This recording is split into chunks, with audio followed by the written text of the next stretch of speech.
السلام علیکم۔ آج ہم ایک بہت ہی دلچسپ بلکہ کہنا چاہیے کہ ایک نہایت گہرے موضوع پر بات کرنے والے ہیں۔ وعلیکم السلام جی۔ موضوع ہے قرآن کریم میں انبیاء کرام علیہم السلام سے لیے گئے ایک خاص عہد کا، اسے میثاق بھی کہا جاتا ہے۔ بالکل۔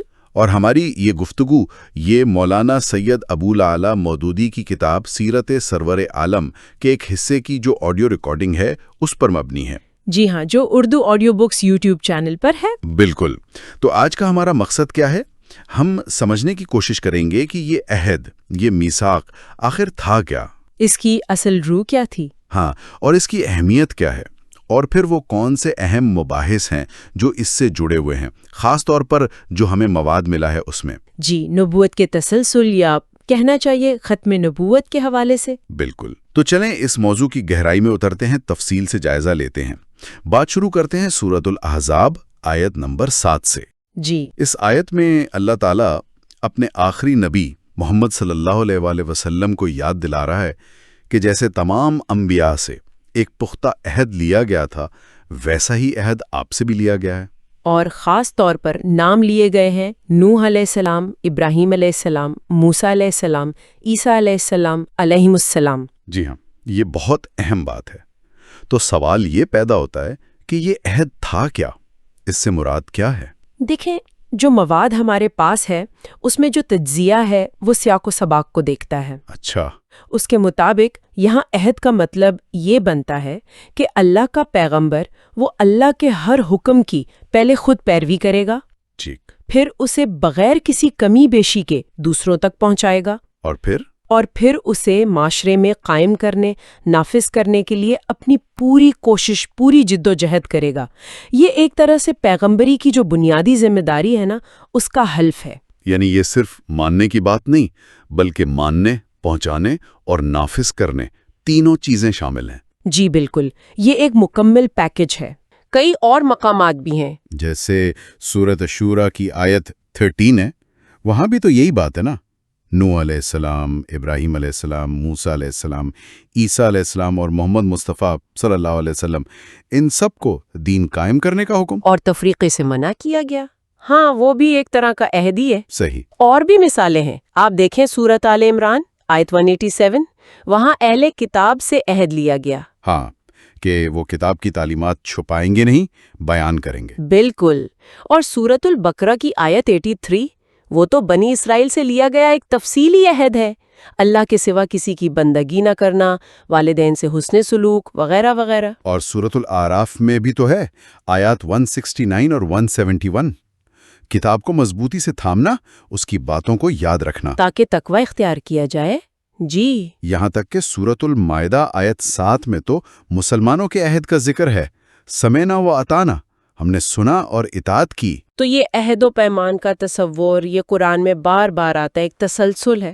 بالکل۔ اچھا، اب واپس آتے ہیں سورۃ الاحزاب کی اسی آیت 7 پر۔ جی، جو مواد ہمارے پاس ہے اس میں ایک بڑا دلچسپ نقطہ اس کے نزول کے پس منظر کا ہے۔ ہاں، وہ حضرت زینب بنت جہش رضی اللہ عنہا کے نکاح والا معاملہ۔ جی، بتایا گیا ہے کہ یہ آیات اس وقت کے قریب نازل ہوئیں جب نبی اکرم صلی اللہ علیہ وآلہ وسلم حضرت زینب سے نکاح کرنے والے تھے، اور وہ آپ کے منہ بولے بیٹے حضرت زید رضی اللہ عنہ کی سابق اہلیہ تھیں۔ اور عرب معاشرے میں وہ جاہلیت کا تصور تھا کہ منہ بولے بیٹے کی طلاق یافتہ بیوی سے نکاح نہیں ہو سکتا، بہت معیوب سمجھا جاتا تھا۔ تو اندیشہ کیا تھا؟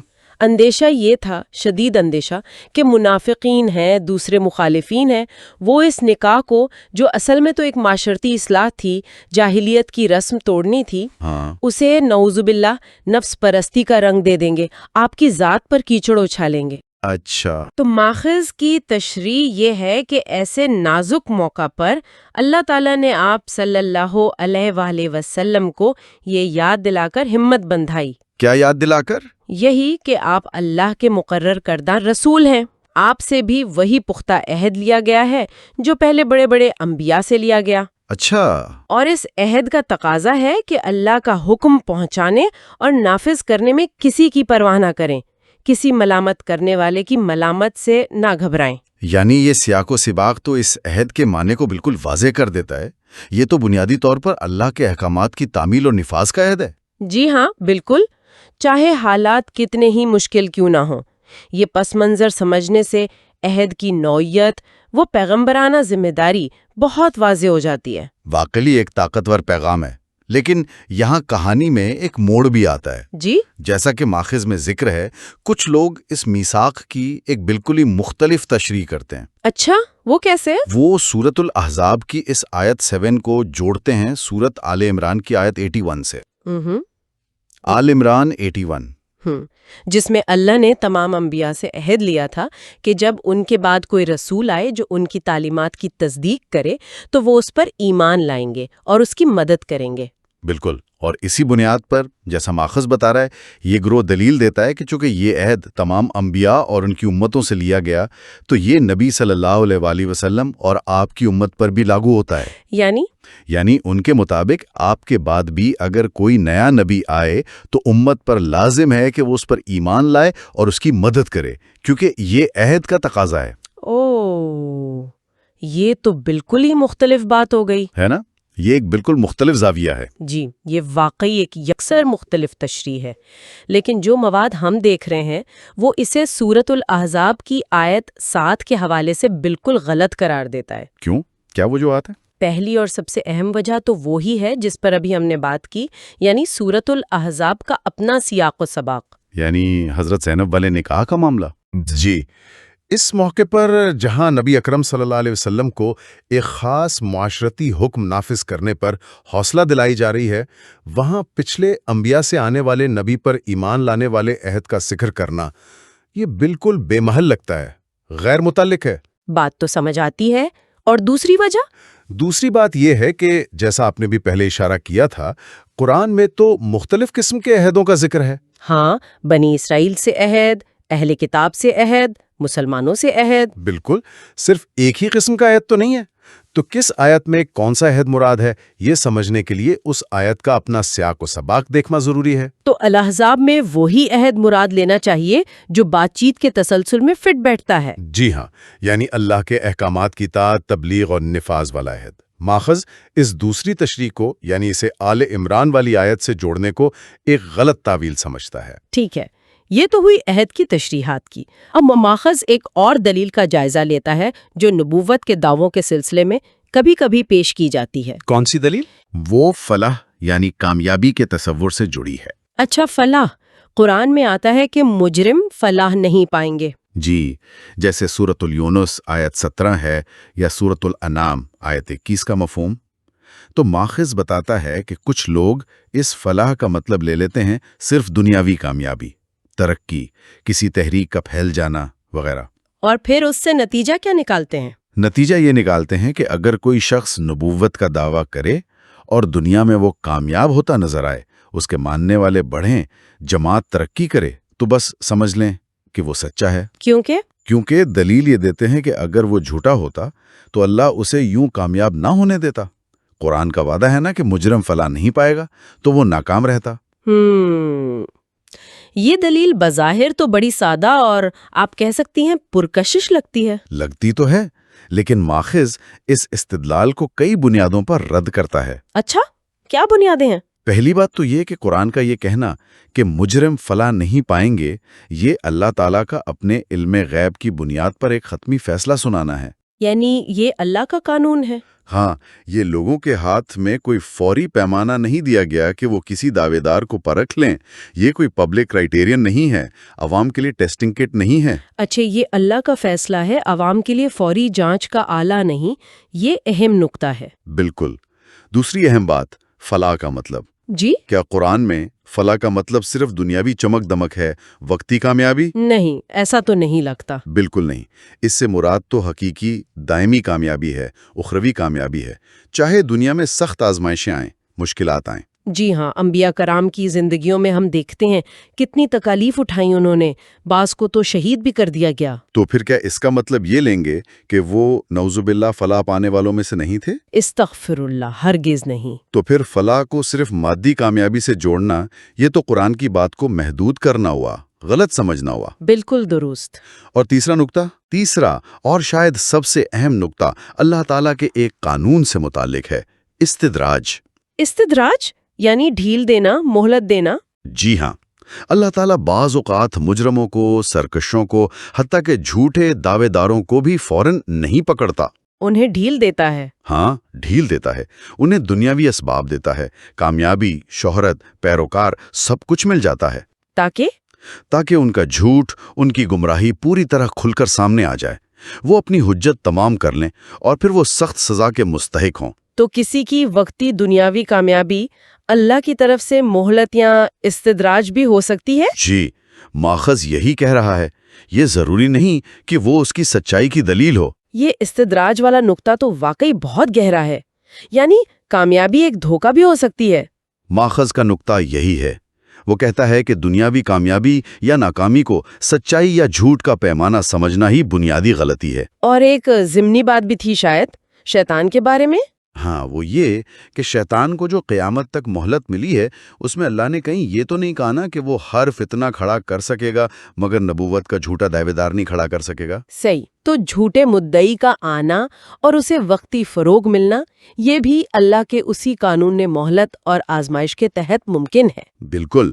اچھا، ایک اور دلیل جو بہت زور شور سے پیش کی جاتی ہے ایسے مباحثے میں، وہ کون سی؟ سورۃ الحاقہ کی آیات 44 سے 46۔ اچھا، وہ آیات جن میں ہے کہ اور اگر یہ نبی صلی اللہ علیہ وآلہ وسلم کوئی بات اپنی طرف سے بنا کر ہماری طرف منسوب کرتے تو ہم انہیں دائیں ہاتھ سے پکڑ لیتے، پھر ہم ان کی رگے جان کاٹ دیتے۔ وتین کا لفظ ہے وہاں، شہرگ۔ جی، اس سے کیا استدلال کیا جاتا ہے؟ یہی کہ چونکہ اللہ جھوٹے مدعی کو فوراً ہلاک کر دیتا ہے، اس کی شہرگ کاٹ دیتا ہے، تو اگر کوئی نبوت کا دعویٰ کرے اور فوراً ہلاک نہ ہو، اس کی شہرگ نہ کٹے، تو بس وہ یقیناً سچا ہے۔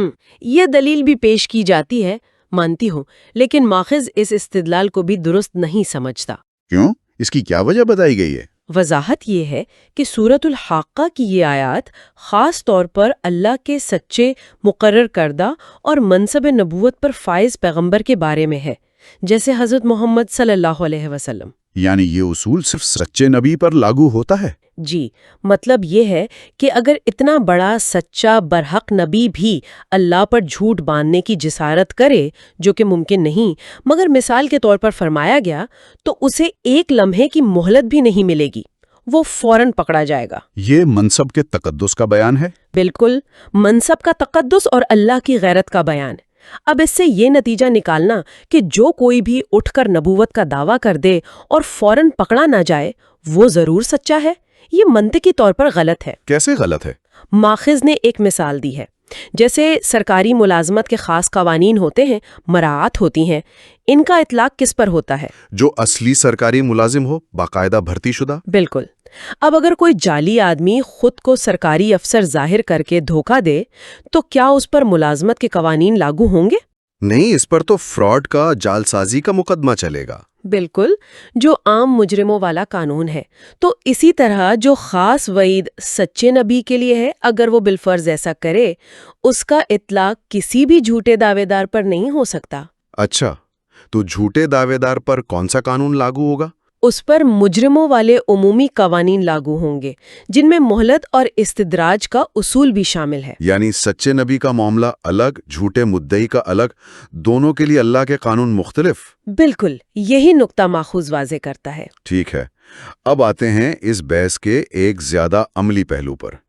ماخوذ میں مرزا غلام احمد قادیانی کا ذکر ہے اور ان کے حوالے سے سوالات اٹھائے گئے ہیں۔ جی، مثلاً یہ کہ اگر ان کا دعویٰ مخالفین کے نزدیک غلط تھا تو انہیں کوئی بڑی دنیاوی سزا کیوں نہیں ملی؟ ہاں، اور ان کی جماعت کیوں پھیلتی گئی؟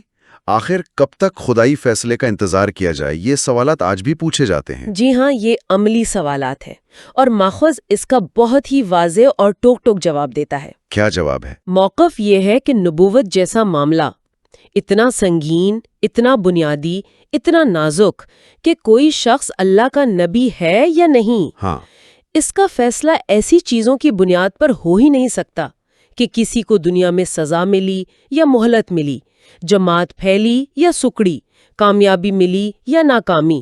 یہ پیمانے ہی غلط ہے۔ تو پھر اصل پیمانہ کیا ہے؟ فیصلہ کن چیز کیا ہے؟ اصل، بنیادی اور فیصلہ کن چیز وہ اسلام کا متفقہ، معلوم و معروف اور طے شدہ عقیدہ ہے، عقیدہ ختم نبوت۔ یعنی یہ کہ حضرت محمد صلی اللہ علیہ وسلم اللہ کے آخری نبی اور آخری رسول ہیں۔ جی بالکل، آپ صلی اللہ علیہ وسلم کے بعد اب قیامت تک کوئی نیا نبی نہیں آ سکتا، کوئی رسول نہیں آ سکتا، نہ تشریعی نہ غیر تشریعی، نہ ذلی نہ بروزی۔ نبوت کا دروازہ ہمیشہ کے لیے بند ہو چکا ہے۔ تو ماخذ کے مطابق اصل اور واحد کسوٹی یہی عقیدہ ہے؟ جی ہاں، بالکل۔ ماخذ کا استدلال یہ ہے کہ جب اسلام کا یہ بنیادی اور متفق علیہ اصول موجود ہے جو قرآن و سنت سے ثابت ہے، تو نبی اکرم صلی اللہ علیہ وسلم کے بعد نبوت کے کسی بھی نئے دعوے کو پرکھنے کا معیار یہی اصول ہوگا۔ اور اگر کوئی دعویٰ اس اصول سے ٹکرائے تو وہ خود بخود مسترد ہو جاتا ہے، لہٰذا جب پہلا اور بنیادی معیار ہی کسی دعوے کو رد کر دے تو پھر ماخذ کے مطابق یہ دیکھنے کی ضرورت ہی باقی نہیں رہتی کہ وہ دعوے دار کیا پیغام لایا، اس کا کردار کیسا تھا، اسے دنیا میں کامیابی ملی یا ناکامی، سزا ملی یا مہلت۔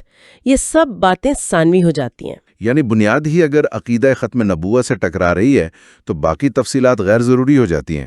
جی، ماخذ کا یہی نقطہ نظر ہے۔ اچھا، ماخذ میں مصنف یعنی مولانا مودودی نے اپنی کچھ پچھلی باتوں کی بھی وضاحت کی ہے؟ جی ہاں، خاص طور پر وہ بات جو ان سے منسوب کی جاتی ہے کہ انہوں نے پہلے کہیں لکھا تھا کہ اللہ جھوٹے کو فروغ نہیں دیتا یا جھوٹے مدعی کو سزا دیتا ہے۔ ہاں، اس کی کیا وضاحت ہے؟ انہوں نے وضاحت کی ہے کہ ان کی وہ باتیں ایک بالکل مختلف سیاق و سباق میں تھیں۔ وہ ان الزامات کا جواب دے رہے تھے جو ان پر لگائے جا رہے تھے۔ اچھا، خود ان پر؟ جی، انہوں نے اسے نبوت کے کسی دعوے کو جانچنے کا کوئی عمومی کلیہ یا معیار بنا کر پیش نہیں کیا تھا، اور انہوں نے عام جھوٹ اور نبوت کے جھوٹے دعوے جیسے سنگین ترین جرم میں فرق بھی واضح کیا ہے۔ یعنی نبوت کا دعویٰ ایک بالکل الگ ہی سطح کا معاملہ ہے۔ بالکل۔ اور وہ جو جرمنی کی احمدیہ جماعت کا جو ذکر تھا، اس کی بھی وضاحت ہے۔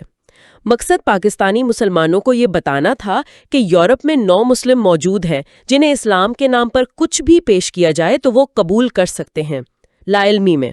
تو مسلمانوں کی ذمہ داری ہے؟